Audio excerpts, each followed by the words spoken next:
Hello everyone. आज का हमारा टॉपिक है बंगाल पर अंग्रेजों का आधिपत्य। तो स्टार्ट करते हैं। मुगल साम्राज्य के अंतर्गत आने वाले प्रांतों में बंगाल सर्वाधिक संपन्न राज्य था। मुर्शिद कुली खां स्वतंत्र शासक था, परंतु वह नियमित रूप से मुगल बादशाह को राजस्व भेजता था। मुर्शिद कुली खां ने अपनी राजधानी ढाका से मुर्शिदाबाद भागीरथी नदी के तट पर स्थानांतरित की। इसने इजारेदारी प्रथा प्रारंभ की। किसने?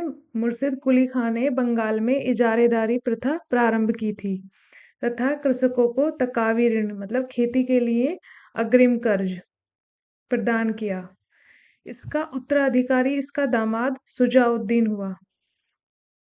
1740 ईस्वी के ग्रिया के युद्ध में सरफराज को मारकर बिहार के सूबेदार अलवर्दी खां बंगाल का नवाब बना। इसने अपने शासनकाल में मुगलों को राजस्व देना बंद कर दिया। इसके शासनकाल में बंगाल इतना समृद्धशाली बन गया कि बंगाल को भारत का स्वर्ग कहा जाने लगा। किसके काल में बंगाल को भारत का स्वर्ग कहा जाने लगा? अलीवर्दी खां के। इसका उत्तराधिकारी इसका दामाद सिराजुद्दौला हुआ। बंगाल के नवाब देख लेते हैं, कई बार यहाँ से क्रम लगाने के लिए आ जाता है। तो सबसे पहले है मुर्शिद कुली खां 1713 से 1727 ईस्वी। सुजाउद्दीन खां सॉरी सुजाउद्दीन 1727 से 1739 ईस्वी। कई बार तो क्रम लगाने के लिए आ जाता है और कई बार ऐसा आ जाता है कि किस युद्ध के समय बंगाल का शासक कौन मतलब बंगाल का नवाब कौन था। तो हमें डेट पता होगी तो अंदाजा लगा सकते हैं कि कौन था। तो हम देख रहे हैं मुर्शिद कुली खां 1713 से 1727 ईस्वी। सुजाउद्दीन 1727 से 1739 ईस्वी। फिर है सरफराज खां 1739 से 1740 ईस्वी। अलीवर्दी खां 1740 से 1756। सिराजुद्दौला 1756 से 1757। फिर है मीर जाफर 1757 से 1760। मीर कासिम 1760 से 63। मीर जाफर 1763 से 65। निजामुद्दौला 65 से 66। सैफुद्दौला 66 से 70 और मुबारकुद्दौला 1770 से 1775 तक। 20 जून 1756 ईस्वी को काल कोठरी की त्रसादी नामक घटना घटी। इस घटना के रचयिता जेड हॉलवेल के अनुसार नवाब सिराजुद्दौला ने 20 जून की रात में 146 अंग्रेज व्यक्तियों को एक छोटी सी कोठरी में बंद कर दिया था। अगले दिन सुबह 146 में से केवल 23 व्यक्ति जिंदा बचे थे। प्लासी का युद्ध 30 जून 1757 ईस्वी को अंग्रेजों के सेनापति रॉबर्ट क्लाइव एवं बंगाल के नवाब सिराजुद्दौला के बीच हुआ, जिसमें नवाब अपने सेनापति मीर जाफर की धोखाधड़ी करने के कारण पराजित हुआ। अंग्रेजों ने मीर जाफर को बंगाल का नवाब बनाया। नॉर्थ प्लासी की लड़ाई में मोहनलाल एवं मीर मदान के नेतृत्व में एक छोटी सेना नवाब के वफादार रही। मीर मदान लड़ते हुए मारा गया। प्लासी भागीरथी नदी के किनारे है। मैं आप लोगों को एक बात क्लियर कर देना चाह रही हूँ कि ये जो मैं कंसेप्ट प्लस PYQ करा रही हूँ, ये प्रीलिम्स के लिए मतलब किसी भी वनडे एग्जाम और UPPCS prelims, RO ARO BPSC के लिए इम्पोर्टेंट है। बाकी जिन्होंने एक बार बुक रीड करी है अच्छे से, वो खाली अगर इसे करेंगे तो उनका प्रीलिम्स रुकेगा नहीं।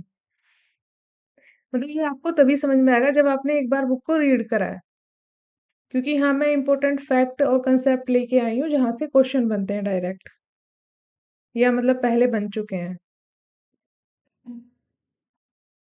क्लाइव के हाथों की कठपुतली नवाब मीर जाफर को अंग्रेजों ने 1760 ईस्वी में हटाकर उसके दामाद मीर कासिम को बंगाल का नवाब बनाया।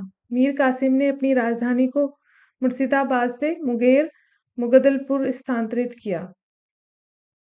नोट बंगाल की राजधानी का क्रम है ढाका, पहले ढाका फिर मुर्शिदाबाद उसके बाद मुंगेर। ढाका, मुर्शिदाबाद एवं मुंगेर। बक्सर का युद्ध 1764 ईस्वी में अंग्रेजों एवं मीर कासिम 1764 ईस्वी में अंग्रेजों एवं मीर कासिम अवध के नवाब शुजाउद्दौला एवं मुगल सम्राट शाह आलम द्वितीय के बीच हुआ। इस युद्ध में भी अंग्रेज विजयी हुए। इस युद्ध में अंग्रेज सेनापति हेक्टर मुनरो था। तो बक्सर के युद्ध में जो अंग्रेजों की तरफ से था वो हेक्टर मुनरो था, और मीर कासिम, अवध के नवाब शुजाउद्दौला और मुगल सम्राट कौन थे? शाह आलम द्वितीय। इनके बीच यह युद्ध हुआ था। कई बार यहाँ से कंसेप्ट बेस पे बना देते हैं क्वेश्चन, या डायरेक्ट ही पूछ लेते हैं कि मतलब बंगाल का नवाब कौन था, या अवध की तरफ से कौन था, या कौन कौन लोग शामिल थे बक्सर के युद्ध में। अलीवर्दी खां के उत्तराधिकारी नवाबों में मीर कासिम 1760 से 63 ईस्वी सबसे योग्य था। पूर्णिया तथा रंगपुर के फौजदार के रूप में वह अपनी योग्यता पहले ही दर्शा चुका था। वह अपनी राजधानी मुर्शिदाबाद से मुंगेर ले गया। संभवतः वह मुर्शिदाबाद के षड्यंत्र में वातावरण तथा कलकत्ता से दूर रहना चाहता था, ताकि अंग्रेजों का हस्तक्षेप अधिक न हो। मीर कासिम ने सेना का गठन यूरोपीय पद्धति पर करने का निश्चय किया। इसके द्वारा मुंगेर में तोपें तथा तोड़ेदार बंदूकें बनाने की व्यवस्था की। इसके अतिरिक्त मीर कासिम राज्य की आर्थिक स्थिति को भी सुधारने के लिए प्रयत्नशील रहा। जिन अधिकारियों ने गबन किया था उन पर बड़े बड़े जुर्माने लगाए। कुछ नए कर भी उसने लगाए। 22 अक्टूबर 1764 को अंग्रेजों ने मीर कासिम, अवध के नवाब शुजाउद्दौला तथा दिल्ली के मुगल सम्राट शाह आलम द्वितीय की सम्मिलित सेना को बक्सर के युद्ध में परास्त किया। इस युद्ध में अंग्रेजों की कमान मेजर हेक्टर मुनरो के हाथों में थी। इस युद्ध के समय वेंसी टार्ट बंगाल का गवर्नर था। कई बार पूछ लेते हैं कि इस समय बंगाल का गवर्नर कौन था, तो वेंसी टार्ट। इस युद्ध के परिणाम ने प्लासी के निर्णयों पर मोहर लगा दी। भारत में अब अंग्रेजों को चुनौती देने वाला कोई दूसरा नहीं था। इलाहाबाद तक का प्रदेश अंग्रेजों के अधिकार में आ गया तथा दिल्ली विजय का मार्ग खुल गया। बक्सर का युद्ध भारतीय इतिहास में निर्णायक युद्ध हुआ। ऐसे क्वेश्चन बन जाता है कि कौन सा युद्ध भारतीय इतिहास में निर्णायक रहा, तो बक्सर का युद्ध। बक्सर के युद्ध के समय बंगाल का नवाब मीर जाफर तथा दिल्ली का शासक शाह आलम द्वितीय था। इलाहाबाद की दूसरी संधि 16 अगस्त 1765 के अनुसार शाह आलम को अंग्रेजी संरक्षण में ले लिया गया तथा उसे इलाहाबाद में रखा गया। इलाहाबाद तथा कड़ा के जो क्षेत्र नवाब ने छोड़ दिए थे शाह आलम को मिले।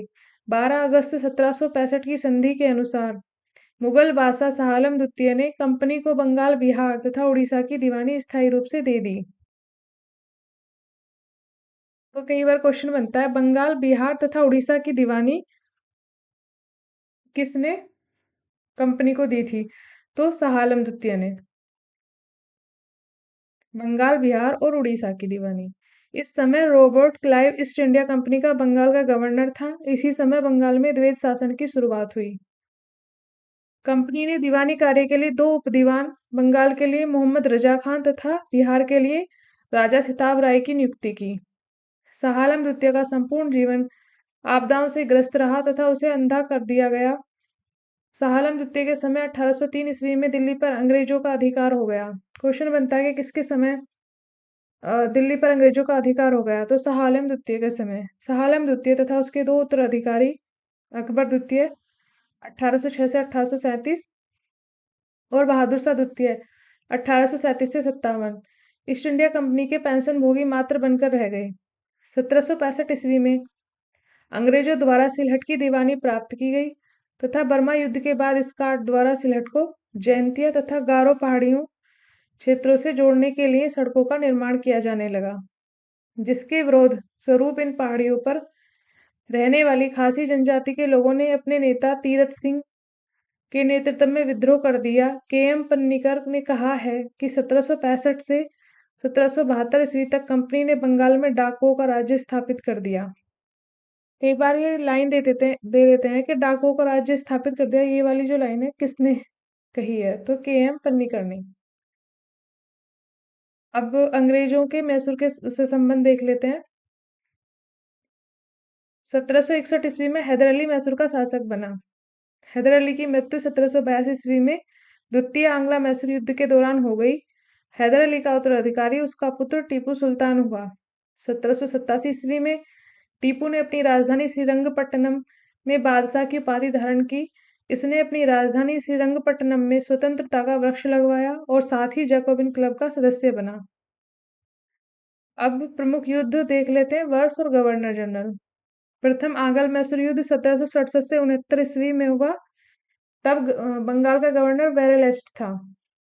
फिर द्वितीय आंग्ला मैसूर युद्ध हुआ 1780 से 84। इस समय वॉरेन हेस्टिंग्स था। और तृतीय आंग्ला मैसूर युद्ध 1790 से 92 ईस्वी तक चला। इस समय कॉर्नवालिस था। और चतुर्थ आंग्ला मैसूर युद्ध 1799 ईस्वी में रहा, जब लॉर्ड वेलेस्ली था।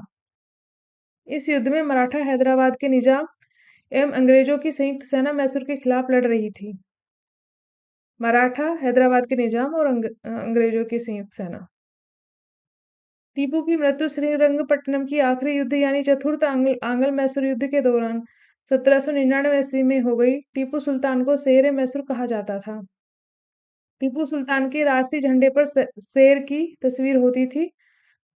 1760 ईस्वी में वाडिवास का युद्ध हुआ, जिसमें अंग्रेजों ने सर आयरकुट के नेतृत्व में लाली के नेतृत्व वाली फ्रांसीसी सेना को पराजित किया। अब जो आंग्ल मैसूर युद्ध हुए थे उनके समय जो प्रमुख संधियां हुई उनको देख लेते हैं। प्रथम आंग्ल मैसूर युद्ध के समय मद्रास की संधि हुई 1759 ईस्वी में। द्वितीय आंग्ल मैसूर युद्ध के समय मंगलोर की संधि हुई 1784 ईस्वी में। तृतीय आंग्ल मैसूर युद्ध के समय श्रीरंगपट्टनम की संधि हुई 1792 ईस्वी में। अब यहाँ से हमारा PYQ स्टार्ट हो जाते हैं। PYQs देख लेते हैं। फर्स्ट क्वेश्चन है हमारा, मुगल बादशाह द्वारा नियुक्त बंगाल का अंतिम सूबेदार था। तो ऑप्शन ए मुर्शिद कुली खां।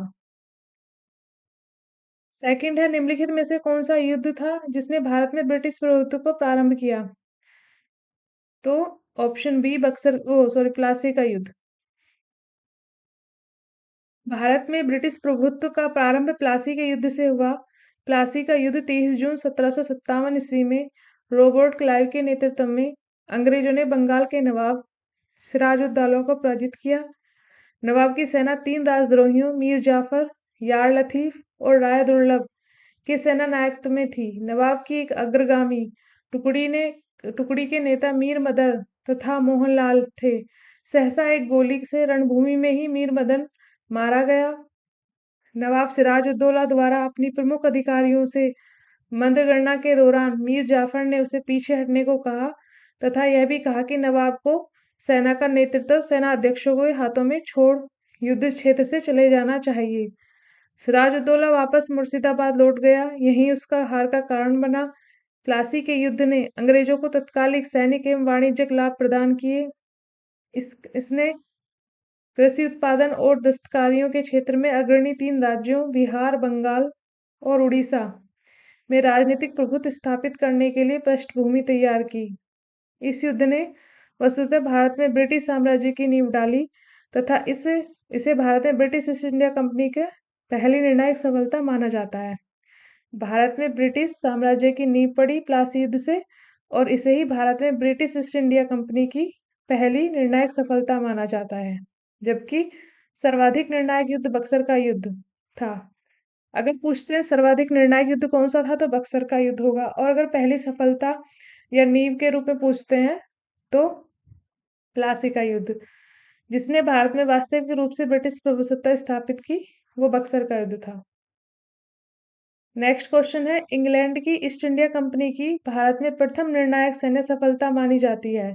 तो प्लासी का युद्ध, बक्सर का युद्ध, नहीं, प्लासी का युद्ध। एक सेकेंड, क्वेश्चन देख लेते। हाँ, इंग्लैंड की ईस्ट इंडिया कंपनी की भारत में प्रथम निर्णायक सैन्य सफलता मानी जाती है। तो ये प्रथम पूछ रहा है तो इसलिए प्लासी का युद्ध आएगा। अगर खाली निर्णायक कहता तो बक्सर का युद्ध आता।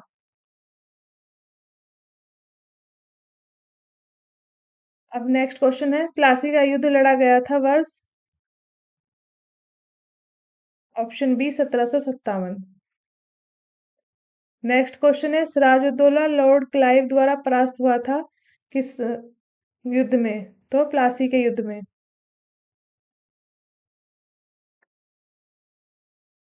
नेक्स्ट क्वेश्चन है, भारत वर्ष में ब्रिटिश साम्राज्य का संस्थापक कौन था। तो option C Lord Robert Clive को कहा जाता है। भारतवर्ष में ब्रिटिश साम्राज्य का संस्थापक रॉबर्ट क्लाइव को माना जाता है, जिसने प्लासी के युद्ध 30 जून 1757 में बंगाल के नवाब सिराजुद्दौला को पराजित कर पहली बार भारत में ब्रिटिश प्रभुत्व की नींव रखी थी? नेक्स्ट क्वेश्चन है, निम्नलिखित में से किसे स्वर्ग से उत्पन्न सेनानायक कहा गया? तो उत्तर है रॉबर्ट क्लाइव। नेक्स्ट क्वेश्चन है, प्लासी का युद्ध मैदान कहाँ स्थित है? तो पश्चिम बंगाल में। निम्न में से किसने अपनी राजधानी मुर्शिदाबाद से मुंगेर स्थानांतरित की थी? ऑप्शन डी, मीर कासिम ने। मीर कासिम अपनी राजधानी मुर्शिदाबाद से मुंगेर ले गया। संभवतः वह मुर्शिदाबाद के षड्यंत्रमय वातावरण तथा कलकत्ता से दूर रहना चाहता था ताकि अंग्रेजों का हस्तक्षेप अधिक न हो। नेक्स्ट क्वेश्चन है, सबसे अधिक निर्णायक युद्ध जिसने अंग्रेजों के भारत में प्रभुत्व को स्थापित किया था? तो वो है ऑप्शन ए, बक्सर का युद्ध। अगर प्रथम निर्णायक पूछते हैं तो प्लासी का युद्ध, और सर्वाधिक निर्णायक पूछते हैं तो बक्सर का युद्ध। कितनी बार रिपीट हुआ है ये क्वेश्चन, इसलिए मैं ये डाल के लाती हूँ कि किस एग्जाम में कितनी बार आया है।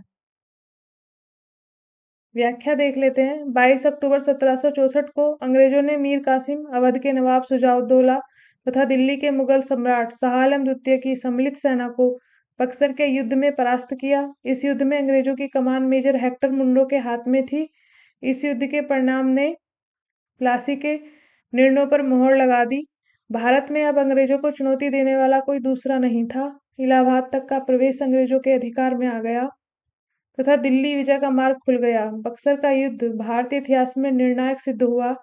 पी. रॉबर्ट्स ने बक्सर के युद्ध के बारे में कहा है कि प्लासी की अपेक्षा बक्सर को भारत में अंग्रेजों की प्रभुत्ता की जन्मभूमि मानना कहीं अधिक अधिक उपयुक्त है। यदि बक्सर के युद्ध के परिणाम को देखा जाए तो कहा जा सकता है कि जहां प्लासी की विजय अंग्रेजों की कूटनीति का परिणाम थी, वहीं बक्सर की विजय को इतिहासकारों ने पूर्णतः सैनिक विजय बताया। प्लासी प्लासी के युद्ध में तो जो कुछ सैनिक थे, सेनापति वगैरह जो थे, उनको अपनी तरफ मिला लिया था ना अंग्रेजों ने, तो इसलिए इतना मतलब उससे कूटनीति से वो जो विजय थी वो कूटनीति से हासिल की थी, लेकिन बक्सर के युद्ध में ऐसा नहीं था। प्लासी के युद्ध ने अंग्रेजों की प्रभुत्ता बंगाल पर स्थापित की, परंतु बक्सर के युद्ध ने कंपनी को एक अखिल भारतीय शक्ति का रूप दे दिया। नेक्स्ट क्वेश्चन है, अंग्रेजी ईस्ट इंडिया कंपनी द्वारा लड़े गए निम्नलिखित युद्ध में से कौन सा सर्वाधिक निर्णायक था? ऑप्शन ए, बक्सर का युद्ध। नेक्स्ट है, निम्नलिखित में से कौन सा युद्ध भारत में अंग्रेजों के आधिपत्य की स्थापना की दृष्टि से सबसे महत्वपूर्ण समझा जाता है? तो ऑप्शन ए, बक्सर का युद्ध। नेक्स्ट है, बक्सर के युद्ध के समय दिल्ली का शासक कौन था? तो शाह आलम द्वितीय। नेक्स्ट है, बक्सर की लड़ाई के समय बंगाल का नवाब कौन था? मीर जाफर। बक्सर के युद्ध के समय बंगाल का नवाब मीर जाफर था। नेक्स्ट क्वेश्चन है, निम्नलिखित में से जिस एक शासक ने ईस्ट इंडिया कंपनी को दीवानी प्रदान की थी वह था? ऑप्शन सी, शाह आलम द्वितीय। इलाहाबाद की दूसरी संधि 16 अगस्त 1765 के अनुसार शाह आलम को अंग्रेजी संरक्षण में ले लिया गया तथा उसे इलाहाबाद में रखा गया। इलाहाबाद तथा कड़ा के जो क्षेत्र नवाब ने छोड़ दिए थे, शाह आलम को मिले। 12 अगस्त 1765 के अपने फरमान द्वारा बंगाल बादशाह शाह आलम द्वितीय ने कंपनी को बंगाल, बिहार तथा उड़ीसा की दीवानी स्थायी रूप से दे दी। इस समय Robert Clive east India company का बंगाल का गवर्नर था। शाह आलम द्वितीय का संपूर्ण जीवन आपदाओं से ग्रस्त रहा। उसे 1788 ईस्वी में अंधा कर दिया गया तथा शाह आलम द्वितीय के समय में 1803 ईस्वी में दिल्ली पर अंग्रेजों का अधिकार हो गया। शाह आलम द्वितीय तथा उसके दो उत्तराधिकारी अकबर द्वितीय 1806 से 37 और बहादुर शाह द्वितीय 1837 से 57 ईस्ट इंडिया कंपनी के पेंशन भोगी मात्र बनकर रह गए। नेक्स्ट क्वेश्चन है, अवध सल्तनत के हिंदू नायब वजीर के संदर्भ में निम्नलिखित कथनों में से कौन सा सही है? फर्स्ट है, राजा टिकैत राय नवाब आसफ उद्दौला के अर्थ मंत्री थे। सेकंड है, अवध के नवाबों के राज्य में सामान्यतः कतिपय हिंदू जातियों के लोगों को उच्च स्थान प्राप्त था। तो ऑप्शन सी सही है, दोनों ही कथन सही हैं। राजा टिकैत राय नवाब आसफउद्दौला के दीवान या अर्थमंत्री थे, अतः कथन एक सही है। अवध के नवाबों के राज्य में हिंदू अधिकारियों को भी उच्च पदों पर नियुक्ति की गई।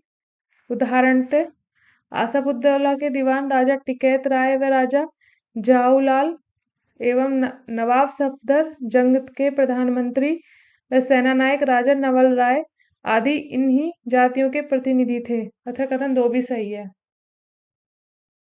नेक्स्ट क्वेश्चन है, 18वें शतक में भारत में लड़े गए युद्धों का निम्नलिखित में से सही कालानुक्रम कौन सा है? तो ऑप्शन बी सही है इसमें, अंबर का युद्ध, फिर प्लासी का युद्ध, फिर वांडीवास का, उसके बाद बक्सर का युद्ध। नेक्स्ट क्वेश्चन है, प्रथम आंग्ल मैसूर युद्ध 1766 से 69 ईस्वी में कौन विजयी हुआ? तो हैदर अली। प्रथम आंग्ल मैसूर युद्ध में हैदर अली की विजय हुई। प्रथम आंग्ल मैसूर युद्ध 1767 से 69 ईस्वी अंग्रेजों और हैदर अली के मध्य सम्मिलित रूप से हुआ। हैदर ने अपनी कूटनीतिक सूझबूझ से इस त्रिगुट को सूझबूझ से निजाम मराठे व अंग्रेज हैदर के विरुद्ध एक त्रिगुट संधि में भंग करने का प्रयास किया। और निजाम मराठे और अंग्रेज, उसने मराठों को धन देकर और निजाम को प्रदेश का प्रलोभन देकर अपनी ओर मिला लिया और फिर कर्नाटक पर आक्रमण किया। अंग्रेजों की प्रारंभिक सफलता के कारण निजाम पुनः अंग्रेजों की ओर चला गया। हैदर अली ने उत्साहपूर्वक लड़ते हुए 1768 ईस्वी में मंगलोर पर अधिकार कर लिया। मार्च 1769 ईस्वी में उसकी सेनाएं मद्रास तक जा पहुंची। अंग्रेजों ने व्यवस्था में हैदर अली की शर्तों पर 4 अप्रैल 1769 को मद्रास की संधि की। नेक्स्ट क्वेश्चन है, निम्नलिखित में से कौन 1755 में डिंडीगुल मैसूर में एक आधुनिक शस्त्रागार की स्थापना की थी? ऑप्शन बी हैदर अली ने। 1742 ईस्वी में वेंकट रॉय के नेतृत्व में मैसूर सेना ने डिंडीगुल में विजय प्राप्त की।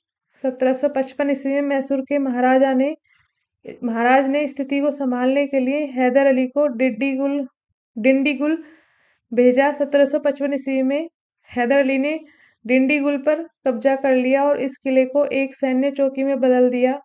बाद में हैदर अली मैसूर का वास्तविक शासक बन गया और 1777 ईस्वी में उन्होंने पुरसिन मीर साहब को डिंडीगुल का गवर्नर नियुक्त किया।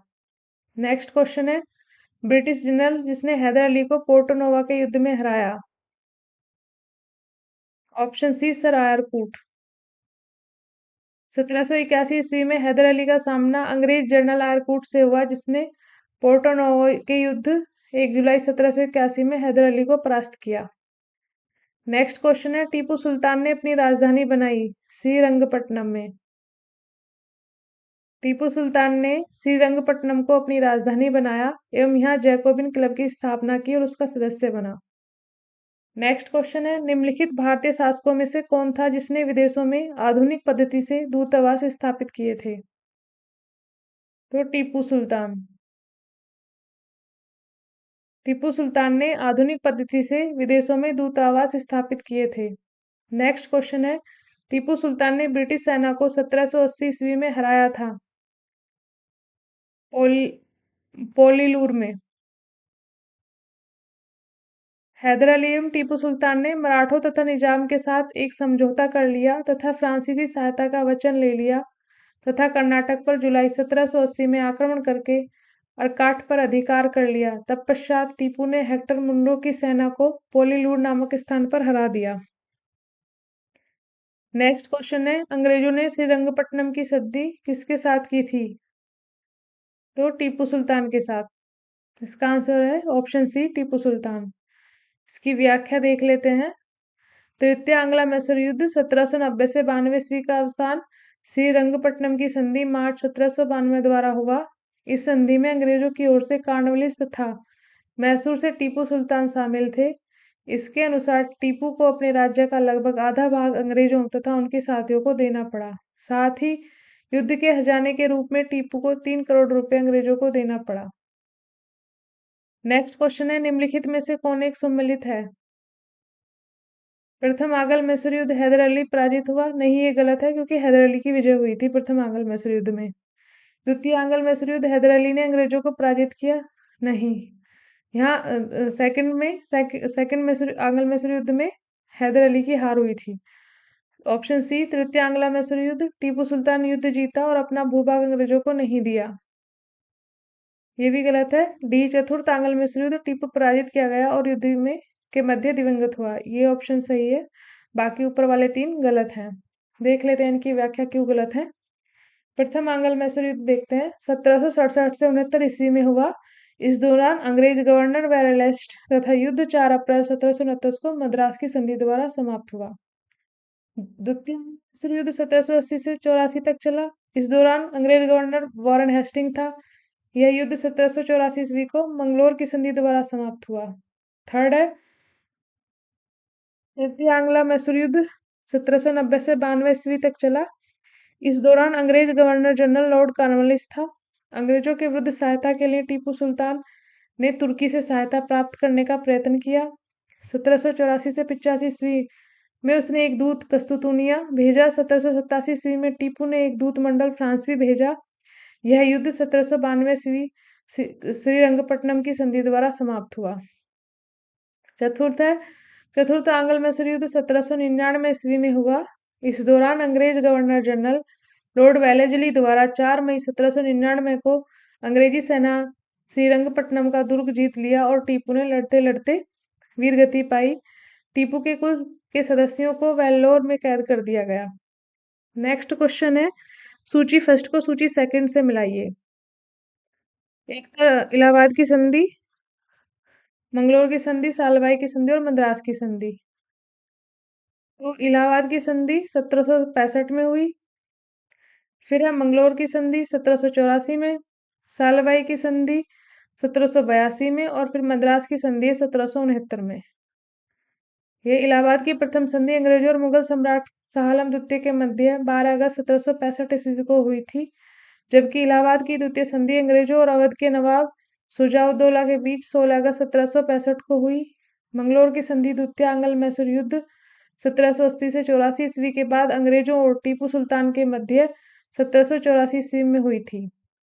सालेबाई की संधि प्रथम आंग्ल मराठा युद्ध 1775 से 82 के बाद महादजी सिंधिया की मध्यस्थता में अंग्रेजों और मराठों के मध्य 1782 ईस्वी में हुई थी। मद्रास की संधि प्रथम आंग्ल मैसूर युद्ध 1767 से 69 ईस्वी के बाद 1769 ईस्वी में हैदर अली और अंग्रेजों के बीच हुई थी।